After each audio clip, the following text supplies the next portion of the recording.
आप सभी का रायपुर की ओर से स्वागत की कड़ी के बाद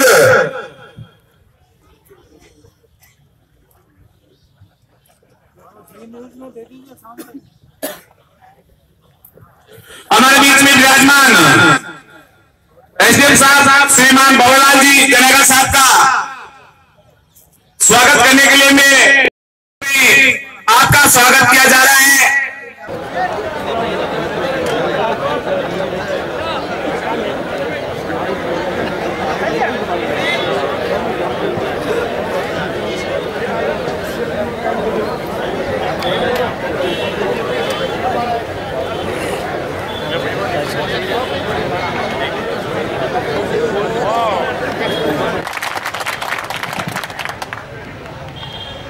आप सभी को नमस्कार, राम राम।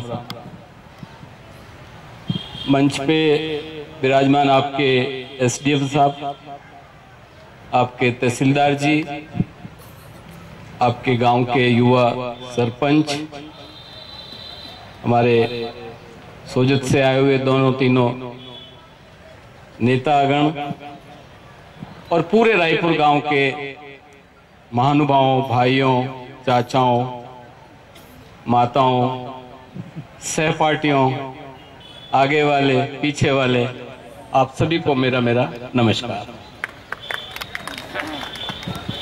मैं आज बहुत खुश हूं क्योंकि जिस तरह का दिल से और मन से और अपनी खुशी से जो आपने मेरा स्वागत किया और जिस तरीके से आपने मेरे को मालाएं पहनाई, मैं आपके एहसान के तले दब गया हूं। इसके लिए मैं आपको बहुत बहुत आभार देता हूं। स्वागत करना एक अलग बात है और एक मन उमड़ के बाहर आता है, एक दिल से जो खुशी होती है, एक जिसे कहना चाहिए कि तमन्ना से जो स्वागत होता है वो बाहर से ही दिखता है। और इसलिए आज मैंने देखा कि मेरी पूरी जिंदगी में, जैसे तहसीलदार जी कह रहे थे, बहुत स्वागत या विदाई समारोह हुए होंगे, लेकिन आज के स्वागत में जो करंट था वो करंट पहले कभी नहीं था। तो वो जो करंट आया है आज, जो जोश आया है, जो जिससे कहना चाहिए कि झटका आया है स्वागत का, वो बहुत बड़ा ऊंचा झटका है जिसे मैं हमेशा हमेशा याद रखूंगा, जिंदगी में याद रखूंगा। वैसे व्यक्ति चाहे भले कितना ही बड़ा हो जाए, लेकिन जब घर आता है या गांव में आता है तो उसको बिल्कुल अपने बच्चे के रूप में, बचपन के रूप में, प्यार के रूप में देखा जाना चाहिए।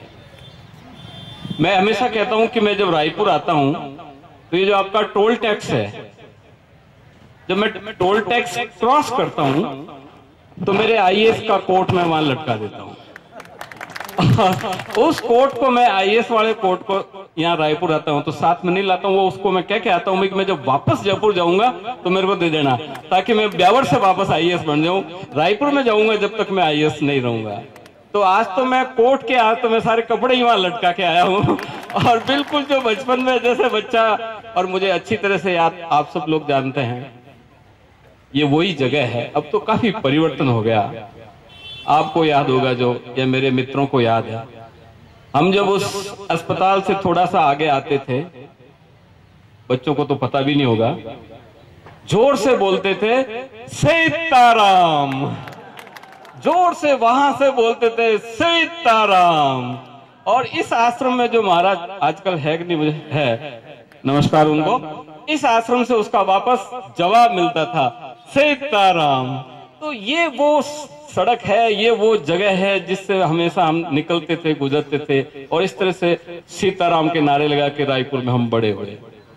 ये तालाब है, तालाब भरता था, इसमें हम तैरते थे। तालाब के पीछे क्रिकेट का मैदान है, आप में से कितने बच्चों को पता है कि नहीं है? उस मैदान में हम क्रिकेट खेलते थे। अभी मेरे साथी कोई मिले, हम लोग नदी में क्रिकेट खेलते थे, जिसको आजकल आप मुफलिया मैदान कहते हो, मुफलिया स्टेडियम। उस मुफड़िया स्टेडियम में हम लोग क्रिकेट खेलते थे। तो जिस तरह से मेरा बचपन यहाँ, एक दिन मैं आपके सरपंच साहब को कह रहा था कि मैं यहाँ बैठे बैठे आपके पूरे रायपुर गांव का नक्शा गलियों का मैं यहाँ बता सकता हूँ कि किसका घर किसके पास है, किस गली से किधर जाएंगे तो आगे मानाबारी आ जाएगी, या इस गली से उधर निकलेंगे तो आगे है जो मतलब झूठा दरवाजा का रास्ता आ जाएगा, या किधर से किधर निकलेंगे तो दमामियों का बास आ जाएगा। ये जो सारा मेरे मन में, जहन में, क्योंकि मेरा आप सब जानते हैं मेरे पिताजी यहाँ प्रिंसिपल रहे, आप में से काफी लोगों को मेरे पिताजी ने पढ़ाया होगा, फिर बाद में वो जिला शिक्षा अधिकारी बने, पर उनकी पढ़ाई भी यहाँ हुई। वो खुद यहाँ के विद्यार्थी रहे, वो खुद यहाँ बाद में शिक्षक बने। और एक सबसे बड़ी बात यह है कि वो जब यहाँ पढ़ने आए तो उनको किसी लड़की ने पसंद कर लिया तो उनकी शादी भी यहाँ हो गई। तो मेरी जो माँ बाप, लोग बाग आजकल पसंद करते, पर मेरे को लगता है 70 साल पहले भी मेरे पापा को मेरी माँ ने पसंद कर लिया यहाँ, और मेरे फादर की शादी यहाँ हुई। तो वो पढ़े, उन्होंने 10वीं पास यहाँ से करी, फिर वो 10वीं पास करके टीचर रायपुर में बने, और रायपुर में टीचर बनके उनकी शादी भी यहीं हुई, और फिर हमारा सबका जन्म यहाँ हुआ। तो गांव जो होता है, लोग कहते हैं मैं कहाँ का रहने वाला हूँ, कि साहब ये सोजत के रहने वाले हैं, ये पाली के रहने वाले हैं। ये जो गांव जो होता है, जहाँ के आप रहने वाले होते हो, वो होता है आपके दिल से, आपकी भावना से, आपके मन से, आपकी उमंग से। मकान बनाने से कोई किसी का निवासी नहीं हो जाता है। कोई ये कहे साहब कि इनका तो यहाँ मकान नहीं है, इनकी तो यहाँ जमीन नहीं है, तो मकान तो मैं कल अजमेर में खरीद लूंगा, तो क्या मैं अजमेर का निवासी हो जाऊंगा? इसलिए जहां आपका मन लगे, जहां आपकी गलियां आपको अपनापन दे, जहां की हवा में आपको लगे कि ये मेरी हवा है, वो जो चीज होती है, जहाँ रिश्ते नाते दोस्ती संबंध आंखें बातचीत सब में जहाँ अपनापन झलकता है, वो गांव होता है।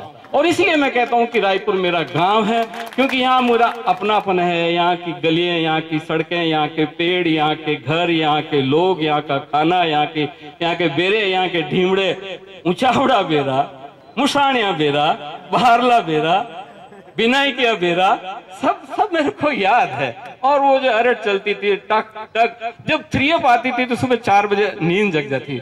मेरी नानी मेरे को पढ़ने के लिए जगाती थी, और वो पुल पे जब रेल गुजरती, श्याम जी को पता होगा, उन दिनों जब सुबह सुबह 3 आ गई है, 4 डाउन आ गई है, तो मेरी नानी मेरे को कहती भाई अब तो पढ़ने उठ जा, 3 आ गई है, 4 डाउन आ गई है। और वो जो 3 निकलती थी जैसे पुल से, और जो धड़ धड़ करके गाड़ी निकलती, उससे हम उठते थे, पढ़ते थे।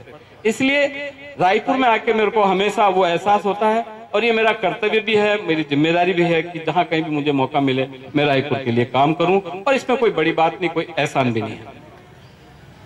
आजकल आप सभी जानते हैं कि मेरी नौकरी थोड़ी ज्यादा काम वाली होती है।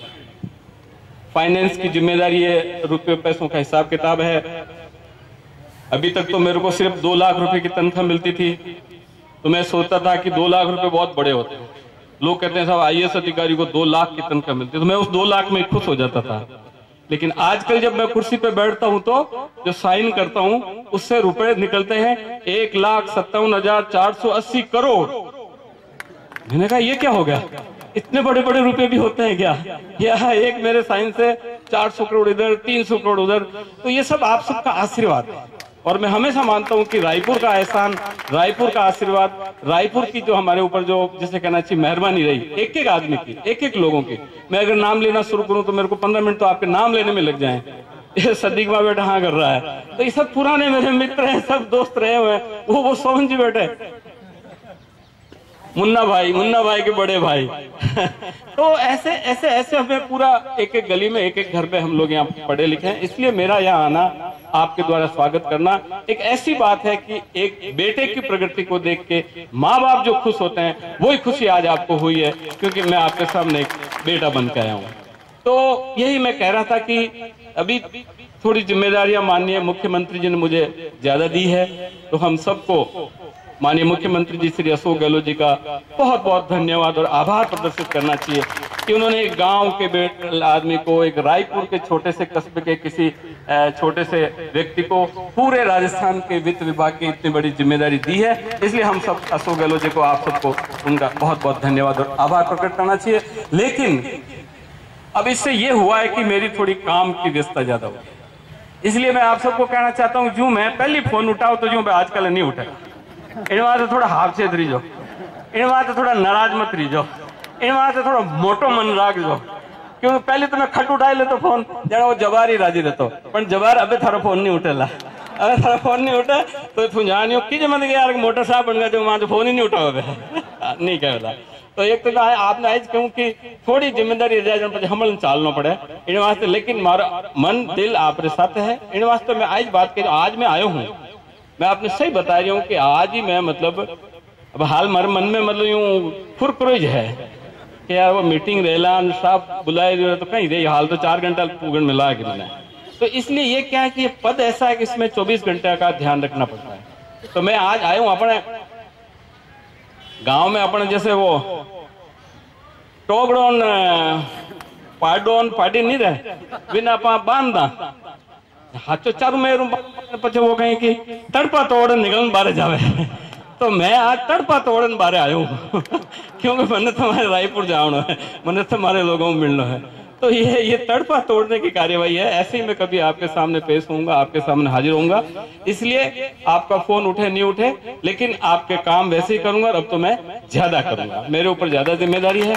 और ये एसीएस फाइनेंस का जो रोल है, मैं वो और जगह भी कह चुका हूं कि वित्त विभाग में सारे विभाग आते हैं, वित्त विभाग में सारे आके मेरे से पैसे मांगते हैं, तो हम उसको कैसे हिसाब किताब करके देखेंगे कि किस तरह से सोजत विधानसभा क्षेत्र और रायपुर गांव का विशेष ध्यान रख के हम ये सारी बातें जो सरपंच साहब ने बताई है उनको हम पूरा करें और एक एक करके इस रायपुर के विकास को और रायपुर के सभी लोगों के विकास का, ये बात मैं हमेशा कहता हूं कि हमें किसी तरह का कोई विभेद नहीं करना चाहिए। कोई भी आदमी आए, इधर से उधर से ऊपर से नीचे से चारों तरफ से जो भी आदमी हमारे पास आएगा हम उसका समाधान करेंगे, हम उसका काम करेंगे।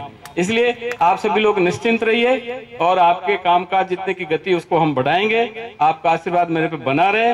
आपने मेरे को यहाँ बुलाया, इतना बड़ा स्वागत किया, इतना अच्छा स्वागत किया, इतना जोशीला स्वागत किया, इसके लिए आपको बहुत बहुत धन्यवाद। मैंने अभी फाचो जावनो है, फाचो जान आज रात 9 बजे फाची मीटिंग करनी है। आज रात 9 बजे मीटिंग रेला भी मैं तय रेला कि किसाना ने कितना पैसा माफ करना, कितना पैसा माफ नहीं करना, तो कितना मोटो काम है। सोशल वेलफेयर पेंशन साहब बढ़ाई है, आप किसाना रो ऋण माफ करनो है, आप बेरोजगार लोगों ने रोजगार वो भत्तो देवनो है। तो बहुत चुनौतियां हैं, इसलिए इन सारी चुनौतियों को माननीय गहलोत जी के डायरेक्शन में, उनके आशीर्वाद से हम इसको पूरा करेंगे। आप सब गांव के लोग, रायपुर के लोग मेरे पे हमेशा यही कृपा और आशीर्वाद बनाए रखें ताकि आपका बेटा जयपुर में बैठ कर भी आगे से आगे बड़ा सा बड़ा अच्छा काम करे और रायपुर का नाम रोशन करे। आप लोग यहाँ आए इसके लिए बहुत बहुत धन्यवाद। जय हिंद। उनका खुद का गांव है, वो हमेशा कभी भी रायपुर के लिए खुद को आज भी वही मानते हैं जो आज से कई सालों पहले थे। मैं कई बार कहता हूं साहब को, साहब आप इतने बड़े पद पे हो, आप जब भी आते हो तो मेरी सोच है कि कुछ डेकोरम होना चाहिए। तो साहब ये कहते हैं कि मैं अपने गांव में डेकोरम नहीं रखता, मैं अपने गांव में जब भी जाऊं तो वही बेटा बन के जाऊं जो आज से 40 साल पहले था। इसलिए आज भी वही सादगी और वही सिंपलिसिटी है इनके अंदर और उसी के लोग कायल है। और मैं भी, ये हमारे लिए बहुत खुशी की बात है कि साहब आज इतने बड़े पद पे हैं और रायपुर का पूरे राजस्थान में नाम रोशन किया इन्होंने। ये हमारे लिए बहुत बड़े गर्व की बात है। और आगे सरकार है, गांव को आपसे बहुत उम्मीद है। पर्सनल काम सब अपने अपने करते रहते हैं। मेरी एक सोच है गांव वालों के सामने का, कुछ ऐसे काम हैं जो आपके बिना संभव नहीं है, जिसमें मैं आपके सामने, ये मेरी नहीं है, पूरे गांव वालों की मांग है। बाकी सड़कें बनती रहती हैं, बाकी छोटे मोटे काम होते रहते हैं। आप कोशिश करके सबसे पहले बजट में रायपुर की कॉलेज की वित्तीय सिक्योरिटी जारी करवाएं। दूसरा, इस अस्पताल की स्थिति बहुत दयनीय है। इसको पहले ग्रामीण में था, इसको शहरी में जुड़वा दिया। स्थानीय किसी लोगों ने इसकी केयर नहीं की। ये पहले शहरी में था तो वो पीजी का कुछ जो बेनिफिट मिलता था डॉक्टरों को, तो 4-5 डॉक्टर यहाँ रहते थे, तो वो कोई नहीं, किसी ने कोई कार्रवाई नहीं की, तो उसको वापस शहरी में जोड़ दिया। इसकी वजह से आज यहाँ डॉक्टरों की कमी है। आप कोशिश करके इसको वापस ग्रामीण में जुड़वाएं ताकि ज्यादा से ज्यादा डॉक्टरों की यहाँ उपस्थिति रहे। तीसरा, एक बहुत बड़ी समस्या है, मैं तो मानता हूं आपके लिए पॉसिबल है, सारे हाईवे पे जितने भी पुलिये हैं सारों की चौड़ाई देखो, 2 गाड़ी आराम से घूमती है। रायपुर का जो गांव के अंदर का आने वाला पुलिया है उसका संकरा है कि सामने से अगर 2 गाड़ी आ जाए तो सामने से नहीं निकल सकती। और दूसरा, पिछली बार सरकार में हमारे रायपुर पंचायत के खीवल और देवला गांव जो संपूर्ण रूप से मगरा से क्षेत्र से जुड़े हुए हैं, सारे प्रस्ताव भेजे गए, लेकिन भेदभाव के चलते इन दोनों गांवों को मगरा विकास बोर्ड में नहीं जोड़ा गया। आप कार्रवाई करके इन दोनों गांवों को मगरा विकास में जोड़ा जाए ताकि ग्राम पंचायत रायपुर को अन्यत्र अच्छा और बेनिफिट और लाभ मिले, ताकि इन गांवों का अच्छा और विकास हो सके। बाकी छोटे मोटे काम है आपके आशीर्वाद से हम करते रहेंगे, गांव वालों को कोई शिकायत नहीं आने देंगे। ये जो मुख्य काम है, इन काम को थोड़ा आप सीरियसली लेके इन कामों को अंजाम दे, ताकि गांव वालों के लिए एक बहुत हर्ष की बात है। धन्यवाद। सरपंच साहब ने बताया कि आज भी आपका कहना है कि मैं 40 साल पहले जो बच्चा था वही बन के रायपुर के लिए काम कर रहा हूँ। मैं एक पंक्ति में आपके व्यक्तित्व के बारे में कहना चाहूँगा, ये सियासतें, ये वजारतें, किसी सियासत का मालिक होना, किसी सियासत का वजीर होना, ये सियासतें, ये वजारतें तो 2-4 दिन की बात है। तू तो वो मसीहा बन जिसको जमाना सदियों से याद रखता है। कुछ ऐसा ही व्यक्तित्व इन पंक्तियों को चरितार्थ करने वाला आपका है और सदैव हम आपके आभारी हैं आपके सानिध्य में। धन्यवाद सर। मैं आपके अधीनस्थ, आप जिला अजमेर के कलेक्टर साहब थे तब वहाँ अरे रह चुका हूँ।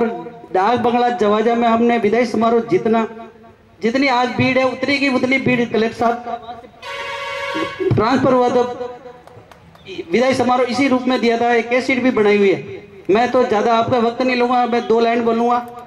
कुछ लोग जन्मजात लोकप्रिय होते हैं, कुछ लोग जन्मजात लोकप्रिय होते हैं, वो जन जन प्रशासन करते हैं, वे कोटि कोटि नरवीरों के दिलों में आसन करते हैं। जनता उनके श्री चरणों में श्रद्धा के फूल चढ़ाती है, खुद अंगारों पे चलती है, उन्हें आंखों में बिठाती है। आप उनसे समय नदी की बाढ़ जिसमें सब कुछ बह जाया करता है, ऐसे समय बड़ा तूफान जिसमें पर्वत भी झुक जाया करते हैं। अक्सर दुनिया के लोग समय में चक्कर खाया करते हैं, लेकिन आर्य साहब जैसे रायपुर का इतिहास बनाया करते हैं। जय बोले।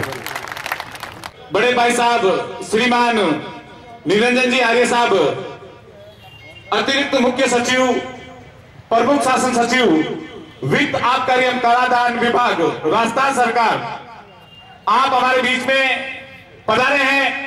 मैं आपसे अनुरोध करूंगा कि सरपंच साहब ने जो मांगे रखी है वो आप अवश्य पूरी करेंगे, और मैं यही आशा करता हूं कि आप भी अपनी ओर से और भरसक प्रयास कर रायपुर का विकास कराएंगे। इसी आशा के साथ मैं आपसे अनुरोध करूंगा कि आप अपने